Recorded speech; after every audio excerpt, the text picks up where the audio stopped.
Alrighty, in the last video, I don't know where I was at, but in between I made a video on how to do, or how I did the frame inserts in case anybody would like to purchase some or just looking to do their own or whatever. But anyways, those are in. I've got self-etching primer on both sides. I need to get ready to install the cross member tube. But yeah, I need to get the tube thrown on, the plates thrown on that come with the tube on the inside, get that welded off, and we'll be ready to move on to one of many other steps that I have to get done. But this is where we're at. Let's get after it and get that cross member tube put in. We got the tube slid into place. On that side, the inside plate is just floating. This side, it's welded from the factory because there's bracketry on it. And what we're gonna do now is take my zeroed digital level. There we go, now we're back to 90. So we got it set. Why ain't it changing? Oh, because I bumped the hold button. There we go. We'll get that set to 0. So this is nice and level. Your gas tank strap goes across there. We want that sitting level. Now I can go ahead and tack this. Just throw one tack on it somewhere so it can't rotate on you. You can go ahead and start finagling everything else into place.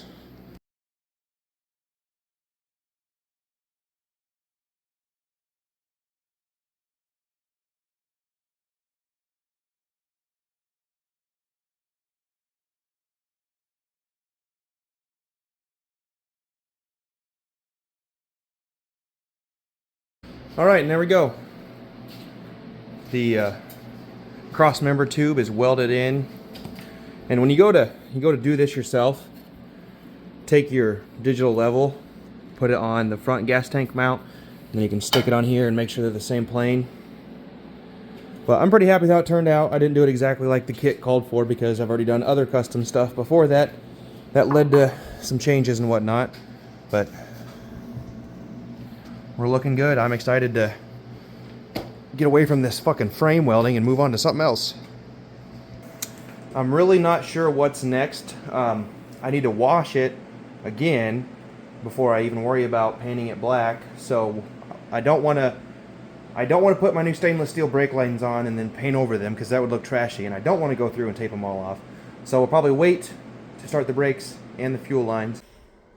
Alright, good morning. We're out here working on the Chevy Silverado again. We're getting ready to strip the gears out of that axle to put in this one. These are 3 something or others, and I need my 410s. This rear end is also, so the ring gear and the pinion gear are both from USA Standard Gear. And then the insides of it are from Yukon because I exploded my USA Standard stuff on the inside last time. This is the 3rd time I had to rebuild this rear end, so this will actually be the 4th time building rear end. First time taking one apart to build another though, so let's get after it. Need to get that one draining. Alright, we got them opened up and draining. That one's done draining, so I got it flipped back up. I think I'll strip the guts out of that one first so we can start getting them cleaned up, and while that one's getting cleaned up by my wife, maybe I can get that one stripped out and ready to receive new parts. Okay, the factory axle is stripped.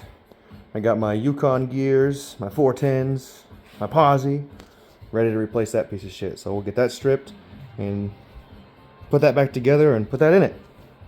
Well, in true fashion on the way things go for me, I don't have everything I need. I have everything I need to put the new center section in, but my axle rebuild kit didn't come with new outer axle bearings or axle seals. So we'll get this stripped off and probably take this plate off and get things cleaned up and at least get some of it painted. Probably going to get the center section installed, but we got some more stuff to do before I get there. Alright, we're getting it cleaned up little by little. I'm going to get the center section put in tonight, hopefully. But we got to run to town real quick. That's where we're at so far. Starting to look like less again, damn it. I'm supposed to be moving forward.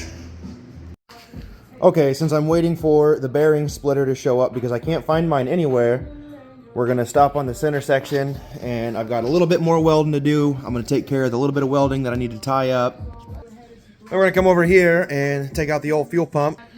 We'll take it out, get the tank cleaned up, make sure there's no shit in the tank, get the new pump installed, then we'll get the tank slid over, get the tank installed today. Pretty excited about that. And then once the new tank's in, I can go ahead and start running my new fuel lines. I do have to paint the inside of the frame here before I install it, so I gotta get some stuff done. Get that painted up so it can dry, because I'm not gonna be able to paint behind the fuel tank, obviously. So I'm not doing this in the order I wish I would have, but I don't have money, I got time, so I just gotta do what I can while I wait for the money or the parts to show up. That's where we're at. Stay tuned for more. Okay, I've got the inside of the frame coated, the underside of this tube coated. Boy, go ahead and get a second coat thrown on all this, let it dry for a little bit. And then we can go ahead and start getting this bad boy slid in place of that one. I had to get a new fuel pump because that sucker broke off. I mean, my fuel pump still worked, but wasn't far from failing. Well, I had a buddy come over, so I didn't get everything filmed or more filming done, but the fuel tank is back in. The straps are in tight, everything fits perfect, we're happy there. The fuel line kit I ordered isn't right. I double and triple checked. It should be right, but it's not, so it's getting sent back. Got new fuel lines coming. But that's where we're at. Pretty good day so far. I've been pretty busy, so I haven't been filming much, but we've got all new brake lines, new e-brake setup, new e-brake or parking brake setup, parking brake cables, and that's all ran. My new bearing splitter showed up finally, so we can get the pinion put in next. So stay tuned, and we'll see where we're at.